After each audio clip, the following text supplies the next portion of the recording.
और क्या हाल है? अच्छे हो? कल हम पढ़ रहे थे इलेक्ट्रोकेमिस्ट्री में इलेक्ट्रोलाइटिक सेल हो गया था। इलेक्ट्रोलाइटिक सेल हमने पढ़ लिया था। कौन सा सेल पढ़ लिया था? Electrolytic cell. ये वर्क कैसे करता है ये हमने देख लिया था। कैसे वर्क करता है? एक बीकर के अंदर दो इलेक्ट्रोड लगाते हैं, सॉल्यूशन भरते हैं, कोई भी एसिड बेस या साल्ट का सॉल्यूशन, हमने NaCl का सॉल्यूशन फिल किया था और इसको बैटरी या सेल से जोड़ देते हैं। एक पॉजिटिव टर्मिनल होता है, एक नेगेटिव टर्मिनल होता है। एक पॉजिटिव टर्मिनल होता है और एक नेगेटिव टर्मिनल होता है। पॉजिटिव, अब हमें यहाँ पे ये भी पता है कि जो आयंस होते हैं वो अपोजिट चार्ज की ओर माइग्रेट करते हैं। NaCl किस में टूट जाता है? Na प्लस और Cl माइनस में। किस में टूट जाता है? Na प्लस और Cl माइनस में। अब यहाँ पे Na प्लस कौन से और जाएगा? नेगेटिव की ओर। किस तरफ जाएगा? नेगेटिव की ओर, कैथोड की ओर कह सकते हैं कि ये तो कैथोड की ओर जाके स्टोर हो गया। और Cl कहाँ पे? एनोड पर जाकर Cl2 गैस के रूप में रिलीज हो गई थी। कल हमने ये पढ़ लिया था, कंडक्टर पढ़ लिए थे। अब आगे की बात करें हम, आज के जो टॉपिक हैं वो बिल्कुल छोटे छोटे हैं और महत्वपूर्ण हैं। उनको हमें अच्छे से याद करना है, एक दूसरे से रिलेटेड है। ओम्स लॉ, आज का जो पॉइंट पहला है ओम्स लॉ। कौन सा लॉ है? Ohm's law. खूब पढ़ा हुआ है, फिजिक्स में भी पढ़ते हैं ओम्स लॉ। फिजिक्स में भी हम क्या पढ़ते हैं? ओम्स लॉ पढ़ते हैं। ओम्स लॉ क्या कहता है? V is directly proportional I. Potential difference is directly proportional current. Potential difference किसके डायरेक्टली प्रोपोर्शनल होगा? करंट के डायरेक्टली प्रोपोर्शनल होगा। हमें ये चीज याद रखनी है। अब इसके बाद आता है V equal to I R. Directly proportional के जो साइन को हटाने के लिए हमने यहाँ पे क्या लगाया? R। R क्या है? रेजिस्टेंस। क्या है? रेजिस्टेंस। रेजिस्टेंस। R क्या है? Resistance. Resistance equal to V upon I हो जाएगा। R इक्वल टू क्या हो जाएगा? V अपॉन I हो जाता है। Resistance equal to V upon I। यहाँ पे कह सकते हैं कि रेजिस्टेंस की definition potential difference upon current, या resistance R equal to potential difference and reciprocal of current. तो यहाँ पे ओम्स लॉ से R रेजिस्टेंस हमने पढ़ लिया। इसकी यूनिट क्या हो जाएगी? इसकी यूनिट हो जाएगी ओम। क्या यूनिट होगी? ओम यूनिट होगी। यूनिट क्या होगी इसकी? ओम। अब इसके बाद नेक्स्ट पॉइंट आता है हमारा कंडक्शन।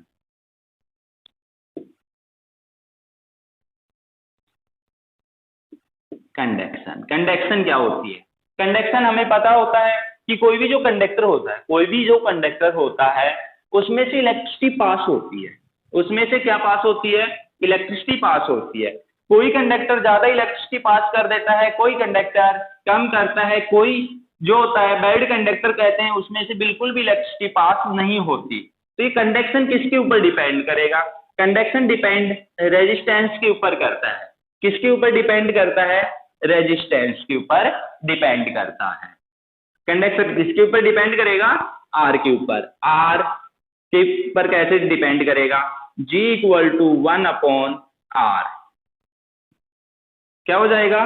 जितना ज्यादा यहाँ पे रेजिस्टेंस होगा कंडक्शन उतनी ही कम हो जाएगी। जितना ज्यादा R होगा कंडक्शन उतनी ही, जैसे जैसे हम G को इंक्रीज करना है तो R को क्या करना पड़ेगा? यहाँ पे डिक्रीज करना पड़ेगा।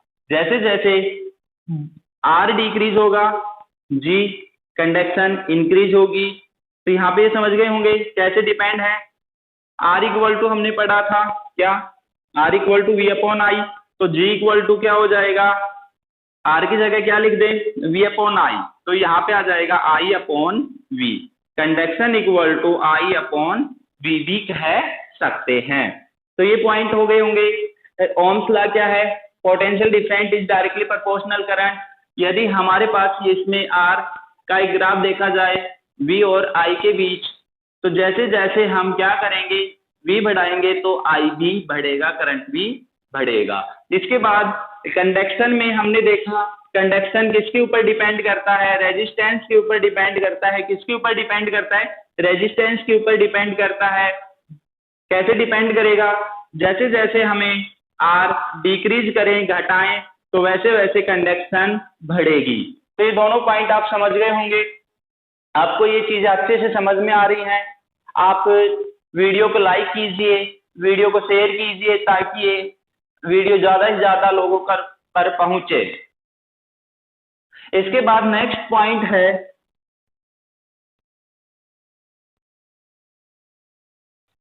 रेस्टिविटी।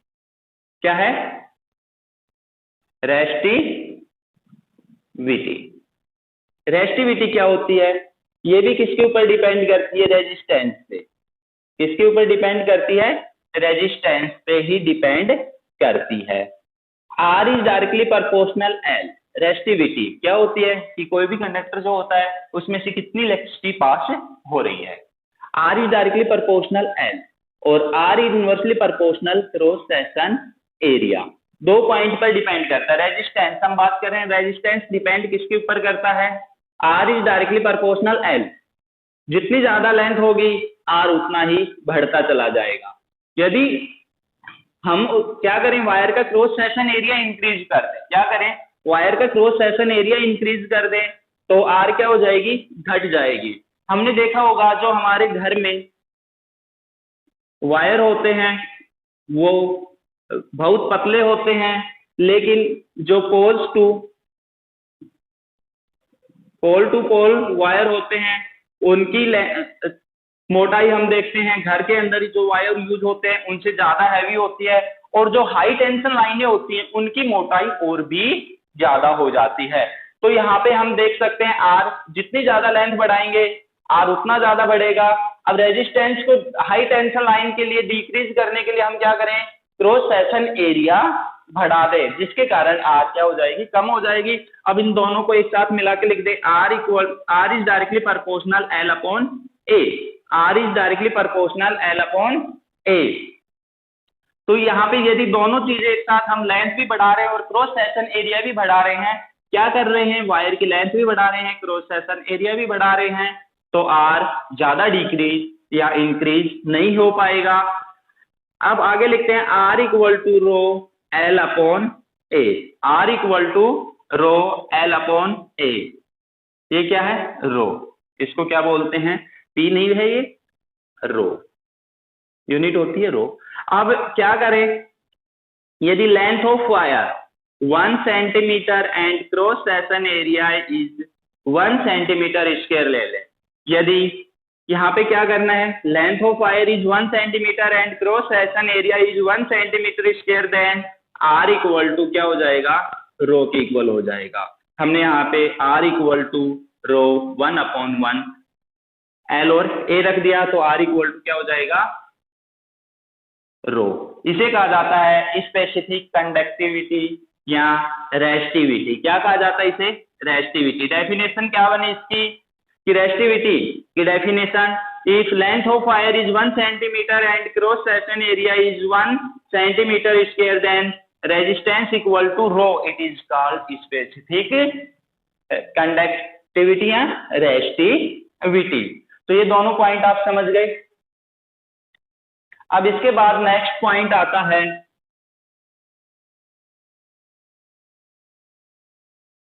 कंडक्टिविटी। क्या आता है? कंडक्टिविटी। क्या आता है? कंडक्टिविटी। एक आता है सेल कॉन्सोनेंट। दो पॉइंट एक साथ पढ़ेंगे। सेल कॉन्सोनेंट क्या होता है? सेल हमने पढ़ा था इलेक्ट्रोलाइटिक सेल। इलेक्ट्रोलाइटिक सेल हमने पढ़ा था, तो वो सेल कॉन्सोनेंट वो कितना कॉन्सोनेंट हो जाएगा? कॉन्सोनेंट का मतलब होता है हिंदी में नियतांक या स्थिर कह सकते हैं। क्या कह सकते हैं? स्थिर भी कह सकते हैं कि सेल कहाँ पे स्थिर होता है। तो इसके लिए होगा G not equal to L upon A. Cell constant क्या होता है? L upon A. Cell constant equal to L upon A, length upon cross section area. Conductivity. Conductivity kappa equal to kappa equal to 1/ρ होगा। क्या होगा? Kappa equal to 1/ρ होगा। Conductivity का formula kappa equal to 1/ρ। अभी अभी हमने पढ़ा था कि R equal to rho L/A, पढ़ा था अभी अभी।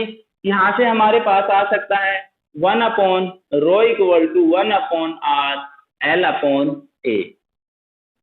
इस 1/ρ की वैल्यू यहाँ पे रखें तो क्या हो जाएगा? Kappa equal to 1/R L/A। क्या हो जाएगा? 1/R L/A किसके इक्वल हो गया? कंडक्टिविटी के इक्वल हो गया। हमने पढ़ा था G equal to 1/R, G equal to conduction equal to 1/ resistance होता है। तो यहाँ पे हम क्या लिखें? कप्पा इक्वल टू लिख सकते हैं G L/A लिख सकते हैं। अभी अभी हमने पढ़ा cell constant G equal to L/A, तो यहाँ पे हम क्या लिख सकते हैं? Kappa equal to G into G0। तो ये छोटे छोटे पॉइंट है, इनको हमें अच्छे से याद करना है। तो ये पॉइंट आप समझ गए होंगे। फिर भी कोई समस्या है तो आप कमेंट्स बॉक्स में कमेंट्स कीजिए, उस पॉइंट को और डीपली हम आपको समझा देंगे।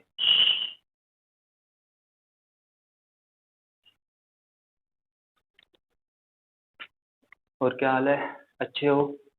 कल हम पढ़ रहे थे इलेक्ट्रोकेमिस्ट्री में इलेक्ट्रोलाइटिक सेल हो गया था।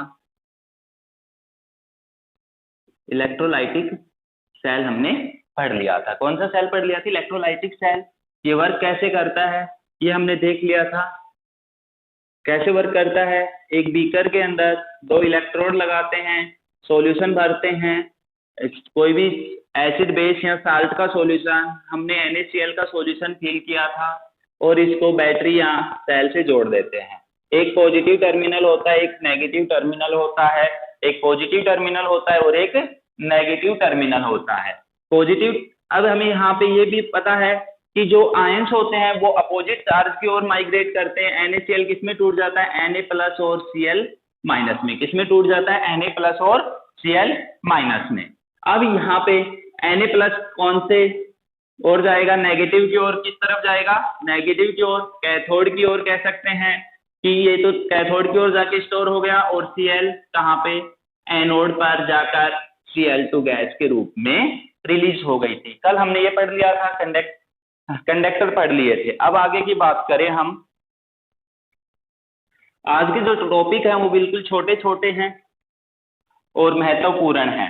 उनको हमें अच्छे से याद करना है, एक दूसरे से रिलेटेड हैं। ओम्स लॉ, आज का जो पॉइंट पहला है ओम्स लॉ। कौन सा लॉ है? Ohm's law. खूब पढ़ा हुआ है, फिजिक्स में भी पढ़ते हैं ओम्स लॉ। फिजिक्स में भी हम क्या पढ़ते हैं? ओम्स लॉ पढ़ते हैं। ओम्स लॉ क्या कहता है? V is directly proportional I. Potential difference is directly proportional current. Potential difference किसके डायरेक्टली प्रोपोर्शनल होगा? करंट के डायरेक्टली प्रोपोर्शनल होगा। हमें ये चीज याद रखनी है। अब इसके बाद आता है V equal to IR। Directly proportional के जो साइन को हटाने के लिए हमने यहाँ पे क्या लगाया? R। R क्या है? रेजिस्टेंस। क्या है? रेजिस्टेंस। रेजिस्टेंस। R क्या है? Resistance. Resistance equal to V/I हो जाएगा। R इक्वल टू क्या हो जाएगा? V/I हो जाता है। Resistance equal to V/I। यहाँ पे कह सकते हैं कि रेजिस्टेंस की definition potential difference upon current. क्या resistance R equal to potential difference and reciprocal of current. तो यहाँ पे ओम्स लॉ से R रेजिस्टेंस हमने पढ़ लिया। इसकी यूनिट क्या हो जाएगी? इसकी यूनिट हो जाएगी ओम। क्या यूनिट होगी? ओम यूनिट होगी। यूनिट क्या होगी इसकी? ओम। अब इसके बाद नेक्स्ट पॉइंट आता है हमारा कंडक्शन।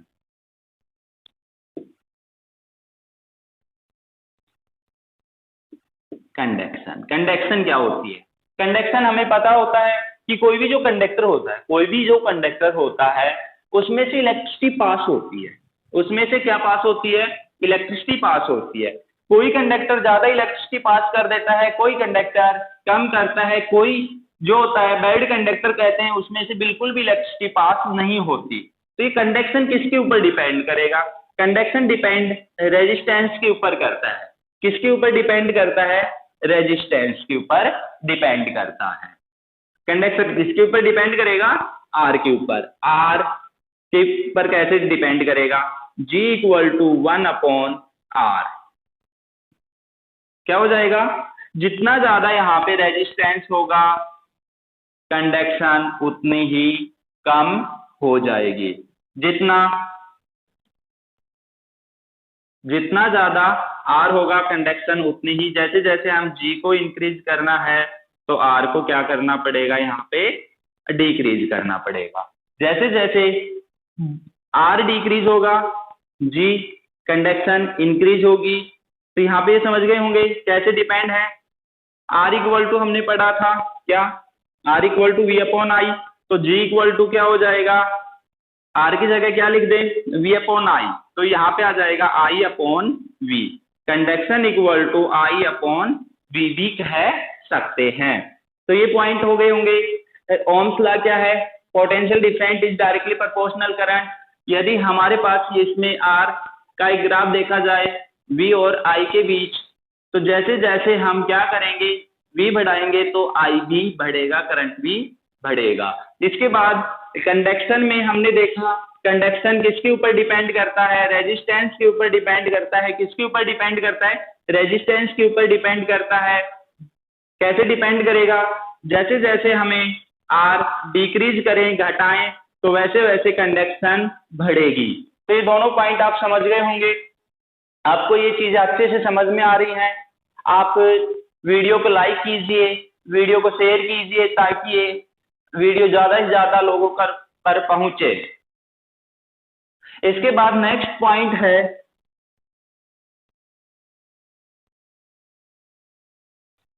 रेस्टिविटी। क्या है?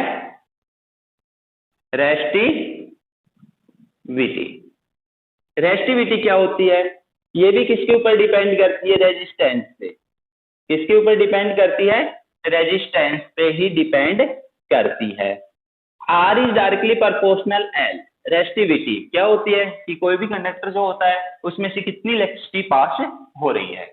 R is directly proportional L और R is inversely proportional cross section area. दो पॉइंट पर डिपेंड करता है। रेजिस्टेंस हम बात कर रहे हैं, रेजिस्टेंस डिपेंड किसके ऊपर करता है? R is directly proportional L। जितनी ज्यादा लेंथ होगी R उतना ही बढ़ता चला जाएगा। यदि हम क्या करें? वायर का क्रॉस सेक्शन एरिया इंक्रीज कर दें। क्या करें? वायर का क्रॉस सेक्शन एरिया इंक्रीज कर दें तो R क्या हो जाएगी? घट जाएगी। हमने देखा होगा जो हमारे घर में वायर होते हैं वो बहुत पतले होते हैं, लेकिन जो पोल टू पोल वायर होते हैं उनकी मोटाई हम देखते हैं घर के अंदर ही जो वायर यूज होते हैं उनसे ज्यादा हैवी होती है, और जो हाई टेंशन लाइनें होती हैं उनकी मोटाई और भी ज्यादा हो जाती है।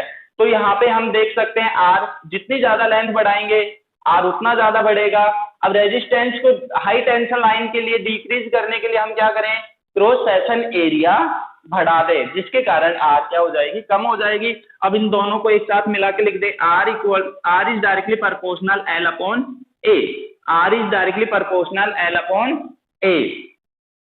तो यहाँ पे यदि दोनों चीजें एक साथ हम लेंथ भी बढ़ा रहे हैं और क्रॉस सेक्शन एरिया भी बढ़ा रहे हैं, क्या कर रहे हैं? वायर की लेंथ भी बढ़ा रहे हैं, क्रॉस सेक्शन एरिया भी बढ़ा रहे हैं, तो R ज्यादा डिक्रीज या इंक्रीज नहीं हो पाएगा। अब आगे लिखते हैं R equal to rho L/A। R equal to rho L/A। ये क्या है? रो। इसको क्या बोलते हैं? P नहीं है, ये रो यूनिट होती है रो। अब क्या करें? यदि length of wire 1 centimetre and cross section area is 1 centimetre square ले लें। यदि यहाँ पे क्या करना है? Length of wire is 1 centimetre and cross section area is 1 centimetre square, then R equal to क्या हो जाएगा? रो के इक्वल हो जाएगा।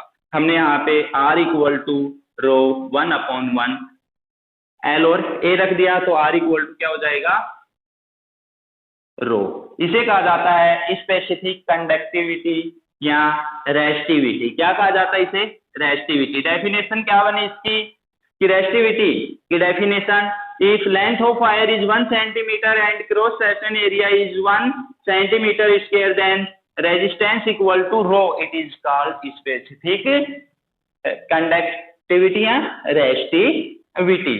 तो ये दोनों पॉइंट आप समझ गए। अब इसके बाद नेक्स्ट पॉइंट आता है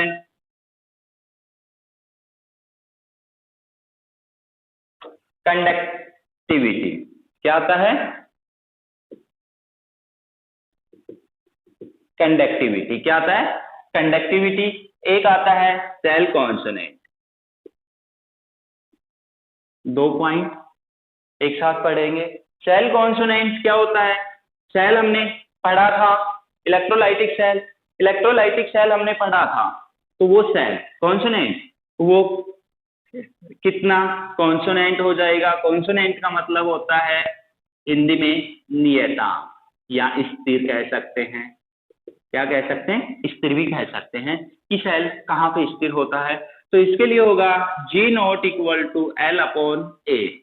सेल कॉन्सोनेंट क्या होता है, L upon A. Cell constant equal to L upon A, length upon cross section area.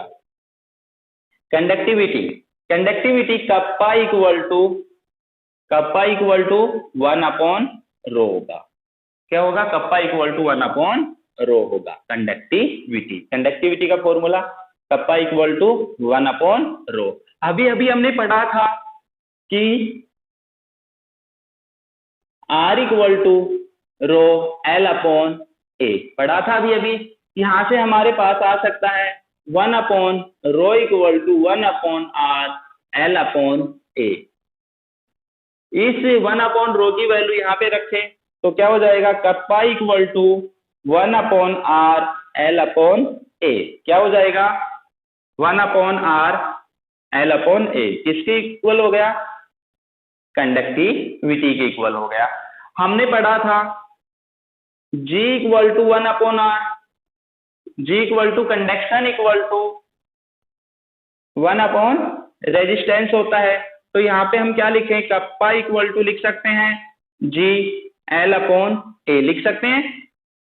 अभी अभी हमने पढ़ा cell constant G equal to L upon A. तो यहाँ पे हम क्या लिख सकते हैं, kappa equal to G into G naught. तो ये छोटे छोटे पॉइंट है, इनको हमें अच्छे से याद करना है।